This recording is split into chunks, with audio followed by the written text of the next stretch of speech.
नमस्कार, खबर उत्तर प्रदेश में आपका स्वागत है। मैं हूं आपके साथ मनोज मानस। खबरों का रुख करने उससे पहले देख लेते हैं इस वक्त की सुर्खियां। ऐतिहासिक महानाट्य जाड़ता राजा आयोजन, मुख्य अतिथि के रूप में शामिल होंगे सीएम योगी। इंदिरा गांधी प्रतिष्ठान में आयोजित होगा यह कार्यक्रम। ज्ञानवापी विवाद मामले में एएसआई सर्वे के आदेश और सिविल वाद की वैधता पर सुनवाई। आज हाईकोर्ट जस्टिस प्रकाश पाडिया की बेंच में होगी सुनवाई। आम आदमी पार्टी का आज देश भर में प्रदर्शन। मणिपुर हिंसा के मुद्दे पर आज देश भर में प्रदर्शन, जंतर मंतर होगा प्रदर्शन। फर्रुखाबाद में गंगा बनी काल, बाढ़ के पानी ने ली 6 लोगों की जान। गंगा पार क्षेत्र में अलग अलग जगहों पर 6 की मौत। बुंदेलखंड एक्सप्रेसवे पर कल रात से लगेगा टोल। 26 जुलाई रात 12 बजे से लगने लगेगा टोल। 69 करोड़ रुपए हर साल सरकार को देगी कंपनी। और नवंबर में जुटेंगे यूपी में इंडिया दल के नेता। समाजवादी पार्टी की होगी मेजबानी की जिम्मेदारी। किस शहर में होगी बैठक अभी तय होना बाकी। आप देख रहे हैं के न्यूज, खबरों का सारथी। और अब खबरें विस्तार से हम बात कर रहे हैं खबर की। सीएम योगी आदित्यनाथ का आज अहम कार्यक्रम, ऐतिहासिक महानाट्य जाड़ता राजा आयोजन कार्यक्रम में मुख्य अतिथि के रूप में शामिल होंगे सीएम योगी। दोपहर 3 बजे से इंदिरा गांधी प्रतिष्ठान में इस कार्यक्रम का आयोजन होगा। तो लखनऊ से इस वक्त की अहम खबर आपको दिखा रहे हैं। मुख्य अतिथि के रूप में शामिल होंगे सीएम योगी। दोपहर 3 बजे से इंदिरा गांधी प्रतिष्ठान में ये कार्यक्रम का आयोजन होगा। सीएम योगी का आज ये विशेष कार्यक्रम लखनऊ में आयोजित हो रहा है। ये कार्यक्रम ऐतिहासिक महानाट्य जाड़ता राजा कार्यक्रम में सीएम योगी बतौर मुख्य अतिथि शामिल होंगे। दोपहर 3 बजे से कार्यक्रम शुरुआत होगी। इंदिरा गांधी प्रतिष्ठान में दोपहर 3 बजे से इस कार्यक्रम का आयोजन होगा। तो बतौर मुख्य अतिथि उत्तर प्रदेश के सीएम योगी आदित्यनाथ इस कार्यक्रम में शामिल होंगे। लखनऊ से इस वक्त की अहम खबर आपको दिखा रहे हैं। ऐतिहासिक महानाट्य जाड़ता राजा कार्यक्रम का आयोजन होगा। बतौर मुख्य अतिथि इस कार्यक्रम में शामिल होंगे सीएम योगी। आपको बता दें दोपहर 3 बजे से इंदिरा गांधी प्रतिष्ठान में इस कार्यक्रम का आयोजन होगा।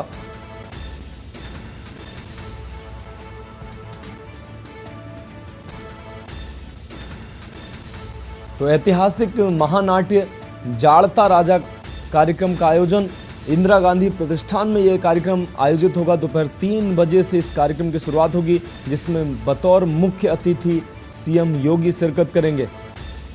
तो सीएम योगी का आज लखनऊ का ये विशेष कार्यक्रम।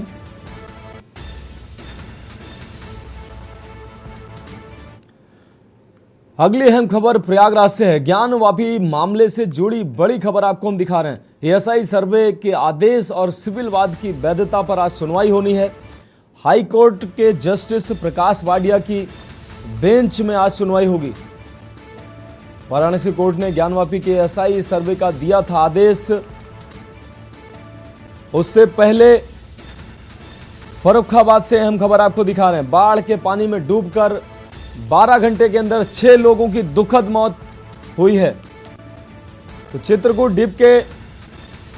डिप में डूबकर 2 लोगों की मौत हुई। अलग अलग घटनाओं में 6 लोगों की मौत हुई है। कई घंटों बाद मिले हैं पार्थिव शरीर। घर के बाहर खेल रही 2 साल की बच्ची भी एक हादसे में डूबी है।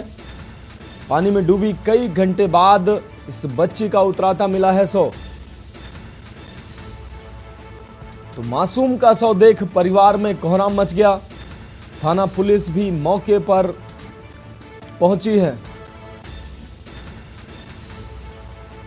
थाना राजेपुर क्षेत्र के ग्राम भरखा के युवक की भी मौत हुई। एक हादसे में पैर फिसलने से बाढ़ के पानी से भरे गड्ढे में गिरकर मौत हुई है। तो अलग अलग घटनाओं में 6 लोगों की मौत हुई है। थाना पुलिस भी इन घटनाओं पर मौके पर पहुंची और शव को कब्जे में पानी से बाहर निकाला गया और कब्जे में लिया गया है। कई शवों के पोस्टमार्टम के लिए उनको भेजा गया है। तो फर्रुखाबाद में गंगा नदी का विकराल रूप देखने को मिल रहा है। लगातार बाढ़ के पानी से लोगों की जानें जा रही हैं। फर्रुखाबाद की अलग अलग कई घटनाओं में 6 लोगों की जानें अब तक गई हैं। पिछले 12 घंटे में 6 लोगों की डूबने से मौत हुई है। तो फर्रुखाबाद में गंगा नदी काल बनकर लोगों के सामने आ रही है। बाढ़ के पानी ने पिछले 12 घंटे में 6 लोगों की जान ली है। और इसी खबर पर हमारे संवाददाता ऋषि सेंगर हमारे साथ जुड़े हुए हैं। ऋषि, अगर बात की जाए पिछले 12 घंटे में अलग अलग घटनाओं में 6 लोगों की दुखद मौत हुई है, क्या प्रशासन की तैयारियां समुचित नहीं है? किस तरीके से ये मौतें हुई हैं? ऋषि, अनम्यूट करिए अपने आप को। जी बिल्कुल, स्वयं जिला प्रशासन कहीं ना कहीं लापरवाही जरूर उजागर हो, जिससे लगातार लोगों की जानें जा रही हैं, हादसे हो रहे हैं। अगर प्रशासन ने पहले से ही पूरी तैयारी की जाती तो लोगों की जानें इस तरह से नहीं जाती। अभी प्रशासन को सोचना चाहिए किस तरह से लोगों को बचाया जाए जिससे उनकी जानें ना जाएं। इस तरह का कोई भी इंतजाम प्रशासन ने नहीं किया है। ऋषि सिंह, अगर बात की जाए, हमने तस्वीरें देखी हैं, जिस तरीके से तस्वीरें देखकर अंदाजा लगाया जा सकता है कि लोग गंगा नदी के विकराल रूप से बाढ़ के पानी से कितना परेशान है। कई लोग अपने घर की छत पे शरण लिए हुए हैं, घर के अंदर पानी भर गया है, घर की छतों पर शरण लिए हुए हैं। इन लोगों के पास राहत बचाव कार्य भी इन लोगों के पास सरकार का नहीं पहुंचा है। कैसे इन लोगों के परिवार के बच्चे और परिवार के लोग भोजन कर रहे हैं, कैसे इनकी जरूरत की चीजें इन तक पहुंच रही हैं? प्रशासन अभी इन चीजों पर ध्यान नहीं दे रहा है। ये बिल्कुल प्रशासन ने कुछ फौरी तौर पर उनको सुविधा मुहैया कराएगी, लेकिन असल में जो हकीकत में बाढ़ पीड़ित है वहां तक प्रशासन कोई सुविधा मुहैया नहीं करा पाता है। कोई भी अधिकारी कर्मचारी वहां तक नहीं पहुंचे हैं आज तक। बाढ़ पीड़ितों को सही हकीकत में जो बाढ़ पीड़ित है वहां तक उन्हें सुविधा मुहैया कराई जाए। वो अपने अपने मकानों को तोड़कर सुरक्षित स्थानों पर पहुंच रहे हैं। ऋषि सिंह, अगर बात की जाए फर्रुखाबाद की, तो फर्रुखाबाद में गंगा नदी से लगभग फर्रुखाबाद का कितना क्षेत्र प्रभावित है और वहां के कितने प्रतिशत लोग लगभग प्रभावित हैं इस गंगा के बाढ़ से? तो 200 परिवार हैं जो गंगा नदी की बाढ़ से कारण प्रभावित हैं और 2 सैकड़ा से अधिक गांवों पर गंगा का पानी घुस चुका है, जिससे पूरी तरह से गांव के लोग दहशत में हैं। ऋषि सिंह, ये अगर बात की जाए, ये अचानक की स्थिति तो नहीं बनी होगी प्रशासन की। जैसा कि हर जिलों में देख रहे हैं, पहले से तैयारियां हैं, मॉक ड्रिल की जा रही है कि अगर ऐसी स्थिति बनेगी तो त्वरित रूप से लोगों तक सहायता कैसे पहुंचाई जाएगी। तमाम तैयारियां प्रशासन की पहले से होती हैं, लेकिन फर्रुखाबाद में क्या जमीन पर ऐसी कोई तैयारी नहीं दिख रही है? जी बिल्कुल, गंगा का जलस्तर इस बार लगातार इस तरह से बढ़ा कि प्रशासनिक तैयारियां धरी रह गई हैं और कई गांवों को बाढ़ ने पूरी तरह से चपेट में ले लिया है। ऋषि, अगर बाढ़ पीड़ितों की अगर बात करें तो बाढ़ पीड़ितों से किसी से आपसे बात हुई है? उन लोगों के मन में किस तरीके की पीड़ा है? प्रशासन और सरकार से कैसी उनकी उम्मीदें थी और उन उम्मीदों पर प्रशासन और सरकार जब खरी नहीं उतरी है तो उनको कैसा दर्द है? किसी से आपका संपर्क हुआ? उन लोगों की प्रतिक्रिया क्या आ रही है? बिल्कुल, कटरी धर्मपुर के बासिंदों को कहना है कि हमारी कोई सुन नहीं रहा है। यहाँ पे 5 करोड़ रुपए सरकार ने खर्च किए हैं, उसके बाद भी हमारे मकान गिर रहे हैं। आखिर 5 करोड़ रुपए किस तरह से खर्च किया गया जो बाढ़ को नहीं रोक पाए हैं? दर्जनों मकान गंगा में समा गए हैं, हम लोग यहाँ से पलायन कर रहे हैं, लेकिन यहाँ कोई सुध लेने वाला नहीं है। न जनप्रतिनिधि आते हैं, न प्रशासन कोई अधिकारी कर्मचारी आ रहा है। ऋषि, अगर बात की जाए बाढ़ से प्रभावित क्षेत्र की, तो बाढ़ से प्रभावित क्षेत्रों की अगर बात की जाए तो शहरी क्षेत्र ज्यादा प्रभावित है या ग्रामीण क्षेत्र प्रभावित है? ग्रामीण क्षेत्र में अधिकांश बाढ़ है। सबसे ज्यादा बाढ़ तहसील अमृतपुर में है, जहाँ पर 1.5 सैकड़ा से अधिक गांव हैं जो बाढ़ से घिरे हुए हैं। ऋषि, आम जन की तो हम बात कर रहे हैं, लेकिन पशुओं की बात ही, तमाम पशु भी इसमें प्रभावित हो रहे हैं। लोगों के जो उन्होंने पाल रखे हैं पशुओं को, वहाँ पे चारा नहीं उपलब्ध हो पा रहा होगा, लोगों को समुचित दवाइयाँ, उनको भोजन नहीं उपलब्ध हो पा रहे होंगे। जो बाढ़ पीड़ित हैं, गंगा के किनारे जो लोग रह रहे हैं, उनको विस्थापित अब तक किया गया है, नहीं किया गया है, और उनको जो जरूरत की चीज़ें हैं उनको उपलब्ध हो पा रही हैं या नहीं हो पा रही हैं?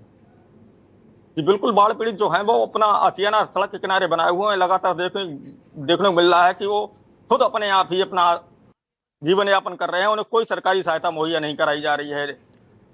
ऋषि से अहम जानकारी के लिए आपका बहुत शुक्रिया। तो आपको बता दें, फर्रुखाबाद की अलग अलग घटनाओं में 6 लोगों की मौत हुई है अब तक। गंगा नदी ने अपना विकराल रूप अब तक दिखाया है। फर्रुखाबाद का अधिकांश क्षेत्र इसके जद में है। कई जगहों पर बाढ़ का पानी घरों में घुसा हुआ, लोग अपनी छतों पर आशियाना बनाए हुए हैं। लेकिन प्रशासन की अगर बात की जाए, हमारे संवाददाता ऋषि सेंगर ने हमको अपडेट किया, हमारे दर्शकों को अपडेट किया कि प्रशासन की व्यवस्थाएं नाकाफी हैं। लोगों को जिस तरीके से उम्मीदें थी कि इस तरीके की अगर कोई घटना होती है तो प्रशासन उनकी मदद करेगा, सरकार उनकी मदद करेगी, लेकिन अब तक इन लोगों के पास किसी तरीके की कोई मदद नहीं हुई है। जो लोग बाढ़ पीड़ित हैं उन तक अभी किसी तरीके की प्रशासन की तरफ से किसी तरीके की मदद मुहैया नहीं कराई गई है। हम बात करेंगे अगली खबर की। प्रयागराज से अगली खबर आ रही है। ज्ञानवापी विवाद मामले से जुड़ी अहम और बड़ी खबर से आपको रूबरू करा रहे हैं। एएसआई सर्वे आदेश और सिविल वाद की वैधता पर आज सुनवाई होनी है। तो प्रयागराज से इस वक्त की बड़ी और अहम खबर आपको दिखा रहे हैं। हाई कोर्ट के जस्टिस प्रकाश पाडिया की बेंच में आज सुनवाई होनी है। वाराणसी कोर्ट ने ज्ञानवापी के एएसआई सर्वे का 21 जुलाई को आदेश दिया था। सिविल वाद की वैधता को लेकर भी हाईकोर्ट में याचिका दाखिल की गई। दोपहर 12 बजे से सिंगल बेंच में इस मामले की सुनवाई होगी। तो आज हाईकोर्ट में इस मामले पर महत्वपूर्ण सुनवाई होगी। आपको बता दें, स्वयंभू आदि विश्वेश्वर नाथ मंदिर है हिंदुओं के पक्षकार। तो इस वक्त की अहम खबर प्रयागराज से आपको दिखा रहे हैं। अगर ज्ञानवापी मामले की अगर बात करें तो वाराणसी की जिला अदालत ने 21 जुलाई को मंदिर के पक्ष अर्जी की पक्ष में ज्ञानवापी परिसर में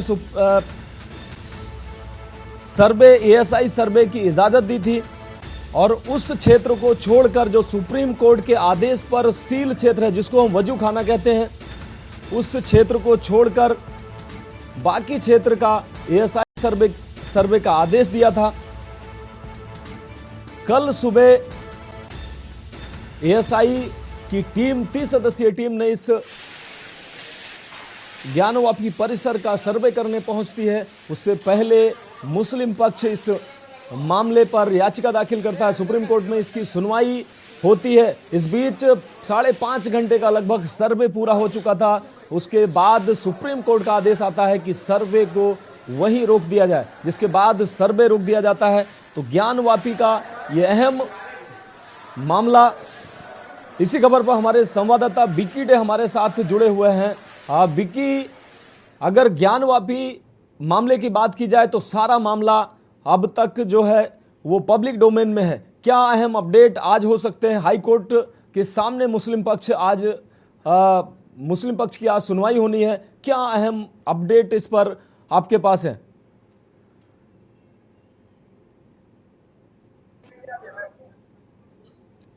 बिकिडे, आप अपनी बात कंप्लीट करिए। बिल्कुल मनोज, आपको बता दें कि जो 21 तारीख को जिला जज द्वारा सर्वे कराने का आदेश दिया जाता है ज्ञानवापी परिसर का, और 23 तारीख की शाम एएसआई की 30 सदस्यीय टीम यहाँ वाराणसी पहुंचती है और साथ में मीटिंग होता है। हाई लेवल एक मीटिंग बैठाई जाती है जिसमें कमिश्नर, वाराणसी कमिश्नर और जिला अधिकारी मौजूद रहते हैं। और 24 को जो कल बीते दिन 24 को सुबह 7 बजे से सर्वे करने के लिए ज्ञानवापी परिसर में जाते हैं। तो यहीं पे आपको बता दें, वही दूसरी तरफ मुस्लिम पक्ष का जो कहना था जो कि हम इस एएसआई सर्वे के खिलाफ है, विरोध में रहेंगे, अब वहां पे इनकी हिस्सेदारी नहीं थी, ये शामिल नहीं हुए उसमें, और ये जो है सुप्रीम कोर्ट पहुंचे और जिसके बाद सर्वे को लेके रोक लगा दी गई। आपको बता दें वाद विवाद क्या है, लगातार हिंदू पक्ष कह रहे हैं कि जो मंदिर तोड़कर यहाँ मस्जिद बनाई गई है और 1669 में औरंगजेब ने ये मंदिर बनवाई थी। वहीं दूसरी तरफ मुस्लिम पक्ष का कहना है कि ये यहाँ पे जो 1969 में यहाँ पे जो है समतल जमीन की कोई मंदिर तोड़कर मस्जिद नहीं बनाएगी, और यहीं पे जो यहाँ पे पहले जमीन समतल। दूसरी तरफ हिंदू पक्ष का कहना है कि अगर मंदिर तोड़कर मस्जिद नहीं बनाएगी तो पश्चिमी दीवार पे जो हिंदू देवी देवताओं के जो चिन्ह मिले हैं, जो आकृतियां मिली है, वो कैसे किसी मस्जिद में आप ऐसा कहीं नहीं देखते होंगे जिसमें कि हिंदू देवी देवताओं के प्रतीक चिन्ह मिले, जैसे कि कमल, त्रिशूल और ब्रह्म फूल, ये आदि स्वास्तिक का निशान ये जो मिले हैं। वहीं आपको बता दें दूसरी तरफ मुस्लिम पक्ष लगातार इसका विरोध कर रहा था और बुधवार की शाम तक इस सर्वे पे रोक लगा दी गई है और आज इसको लेके प्रयागराज के हाईकोर्ट में सुनवाई होनी है। जी हाँ बिक्की, अगर बात की जाए मंदिर पक्ष की तरफ से भी एक कैविएट दाखिल की गई है इलाहाबाद हाई कोर्ट में कि अगर मुस्लिम पक्ष की बात सुनी जाती है तो हिंदू मुस्लिम पक्ष की याचिका पर अगर सुनवाई होती है तो हिंदू पक्ष को भी अपनी बात रखने का मौका मिले। तो इस कैविएट के बारे में क्या जानकारी है आपके पास? बिल्कुल, आपको बता दें कि कैविएट एक हिंदू पक्ष की तरफ से कल ही डाल दी गई थी कि जिससे अगर कोई भी उसको विवाद आपत्ति दर्ज करती है मुस्लिम पक्ष, इनको जानकारी मिले और इनको भी सुना जाए, इनको सुनते हुए आगे फैसला दिया जाए। फिलहाल अभी जो आज सुनवाई है दोपहर 12 बजे प्रयागराज हाईकोर्ट में, और यहाँ इसकी शाम 5 बजे तक रोका गया है सर्वे। और सर्वे में आपको बता दें कल 4-5 घंटे जो सर्वे हुआ उसमें हुआ क्या, जो पूरे परिसर का नाप लिया गया, वहां पे ईंट और पत्थरों की नाप ली गई और चारों कोने पे कैमरे लगा के वीडियोग्राफी की गई, फोटोग्राफी की गई। इसके अलावा कोई खुदाई का काम नहीं किया। वहीं सुप्रीम कोर्ट के वकील जो विष्णु शंकर जैन है, उन्होंने कहा कि मुस्लिम पक्ष झूठ बोलकर यहाँ पे सर्वे को रुकवाया है, खुदाई का कोई काम नहीं चला था, यहाँ पे कोई खुदाई नहीं रुकी।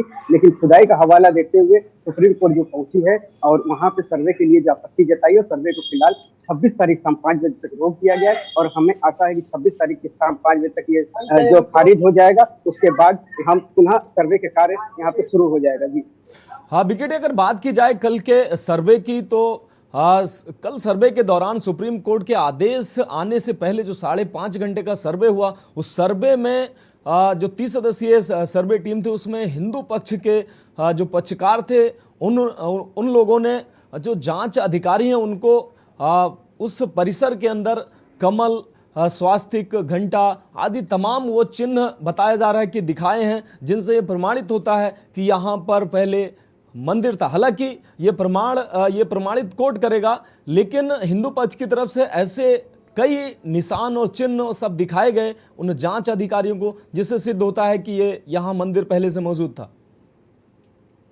जी बिल्कुल, आप ठीक कह रहे हैं कि कल जो पक्षकार थे हिंदू पक्ष के 4 वादिनी जो वहाँ मौजूद थे, रेखा पाठक और सीता साहू, इन लोग सभी लोग जो मौजूद थे, उनका कहना था कि हमने जब तहखाना खुला उसमें कई ऐसे चिन्ह मिले जो सांप के निशान हो गए, उसके बाद दिए जहाँ अलाव जलते हैं उसके निशान हो गए, स्वास्तिक के निशान हो गए, त्रिशूल के निशान हो गए। तो हिंदू देवी देवताओं से तमाम ऐसे चिन्ह मिले हैं जो दर्शाता है कहीं ना कहीं कि ये मंदिर था और मंदिर को तोड़ के ही मस्जिद बनाएगी। जी हाँ विकेट, निश्चित रूप से तो आज हाई कोर्ट के निर्णय पर निर्धारित तो होगा कि किस तरीके की एएसआई सर्वे अब आगे होगा या नहीं होगा, जांच आगे किस तरीके से बढ़ेगी। निश्चित रूप से ये अब हाई कोर्ट के फैसले पर डिपेंड करता है कि आगे का मामला किस तरीके से आगे बढ़ेगा और कैसे जाएगा। विकेट, इस अहम जानकारी के लिए आपको बहुत शुक्रिया। तो आपको बता दें, ज्ञानवापी मामले से जुड़ी अहम खबर आपको दिखा रहे हैं। आज हाई कोर्ट में मस्जिद पक्ष की तरफ से हाईकोर्ट में सुनवाई होनी है, मंदिर पक्ष की तरफ से भी एक कैविएट दाखिल की गई है इलाहाबाद हाईकोर्ट में। कैविएट यह है कि अगर मस्जिद पक्ष की याचिका पर सुनवाई होती है तो हिंदू पक्ष को भी अपनी बात रखने का मौका दिया जाए। तो ये कल ही ये कैविएट हिंदू पक्ष मंदिर पक्ष की तरफ से कोर्ट में रखी गई थी। खबरों में वक्त एक ब्रेक का है, जल्द हाजिर होंगे। आप देख रहे हैं के न्यूज, खबरों का सारथी। ब्रेक के बाद एक बार फिर से आपका स्वागत है। बात करेंगे अगली खबर की। अगली खबर बिजनौर से है। अज्ञात वाहन ने 3 व्हीलर में टक्कर मारी है। हादसे में एक महिला और 2 बच्चे की दर्दनाक मौत हुई है, जबकि 3 की हालत बेहद नाजुक बताई जा रही है, जिनको हायर सेंटर के लिए रेफर किया गया है। तो बिजनौर से इस वक्त की बड़ी और अहम खबर आपको दिखा रहे हैं। बिजनौर के सिकंदरपुर इलाके का यह मामला बताया जा रहा है। तो इस वक्त की अहम खबर बिजनौर से आपको दिखा रहे हैं। अज्ञात वाहन ने 3 व्हीलर में टक्कर मारी है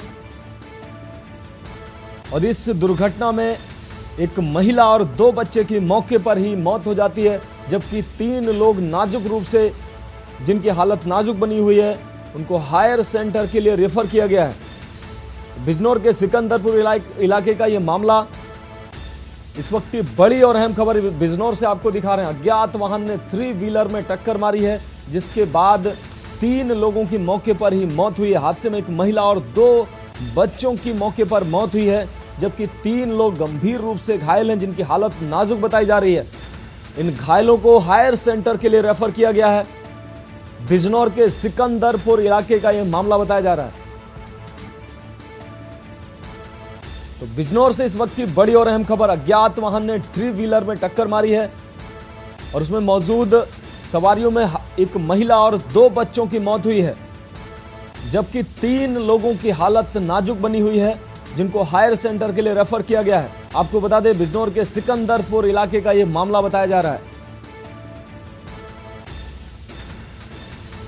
अज्ञात वाहन ने 3 व्हीलर में जोरदार टक्कर मारी। इस हादसे में एक महिला सहित 2 बच्चों की मौत हुई है, जबकि 3 लोग गंभीर रूप से घायल हुए हैं। घायलों की हालत नाजुक देखते हुए हायर सेंटर रेफर किया गया है। तो इस वक्त की बड़ी और अहम खबर बिजनौर से आपको दिखा रहे हैं। बिजनौर के सिकंदरपुर इलाके का यह मामला बताया जा रहा है।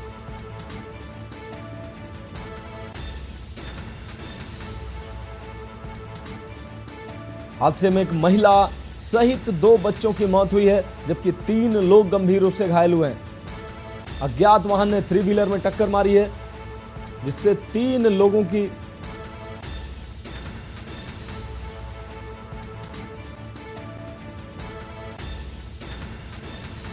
और इस खबर पर हमारे संवाददाता जहीर अहमद बिजनौर से हमारे साथ जुड़े हुए हैं। जी जहीर, अगर बात की जाए बिजनौर की, यह घटना काफी दर्दनाक है। 3 लोगों की मौके पर ही मौत हुई है, जबकि 3 अन्य लोग गंभीर रूप से घायल हैं। क्या अहम अपडेट है इस खबर पर?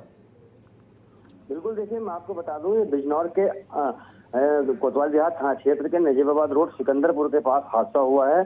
अमरोहा के मंडी धनौरा का रहने वाला एक परिवार जो रोहित कुमार है, अपने 3 बच्चों, एक पत्नी और एक साले को लेकर के ऋषिकेश इलाज कराने के लिए अस्पताल जा रहा था एम्स में। जैसे ही कोतवाली देहात थाना क्षेत्र के और सिकंदरपुर के पास देर रात लगभग 12 बजे पहुंचे, तभी किसी अज्ञात वाहन ने टक्कर मार दी। टक्कर इतनी भयंकर थी कि टेम्पू के परखच्चे उड़ गए। हादसे में इनकी रोहित कुमार की पत्नी और 2 बच्चों की मौके पर ही दर्दनाक मौत हो गई, जबकि रोहित कुमार और उनका एक बच्चा और एक साला जो गंभीर रूप से घायल हो गया, जिनको अस्पताल में भर्ती कराया। हालत गंभीर देखते हुए डॉक्टरों ने फिलहाल उनको मेरठ हायर सेंटर रेफर कर दिया है। जी जहीर, अगर घायलों की बात की जाए तो उनकी हालत अभी कैसी है? हालांकि हालत गंभीर बताई जा रही है। अभी तक कुछ अपडेट मिली है कि उनकी सेहत में सुधार हुआ? कैसी हालत है उनकी? बिल्कुल, देखिए अभी जो डॉक्टर से बात हुई हमारे, उनका कहना है कि जो रोहित है उनकी हालत बेहद नाजुक बनी हुई है, क्योंकि उनकी चोट काफी लगी हुई है। फिलहाल उनका मेरठ के अस्पताल में इलाज चल रहा है। साथ ही जो एक बेटा और साला है वो भी गंभीर रूप से घायल है, वो कहीं ना कहीं पहले से बेहतर बताए जा रहे हैं। जी जहीर, इस अहम जानकारी के लिए आपका बहुत शुक्रिया। तो आपको बता दें, ये दर्दनाक हादसा जिसमें 3 लोगों की मौत हुई है। बिजनौर से इस वक्त की बड़ी और अहम खबर आपको दिखा रहे हैं, जबकि 3 लोग नाजुक रूप से घायल बताए जा रहे हैं। तीनों को हायर सेंटर में रेफर किया गया है, जिनका वहां इलाज चल रहा है। तो अज्ञात वाहन ने 3 व्हीलर में टक्कर मारी है। इस घटना में एक महिला सहित 2 बच्चों की मौत हुई है, जबकि 3 लोग घायल बताए जा रहे हैं। उत्तर प्रदेश की खबरों में अभी के लिए इतना ही। मुझे दीजिए इजाजत और आप देखते रहिए के न्यूज़ इंडिया।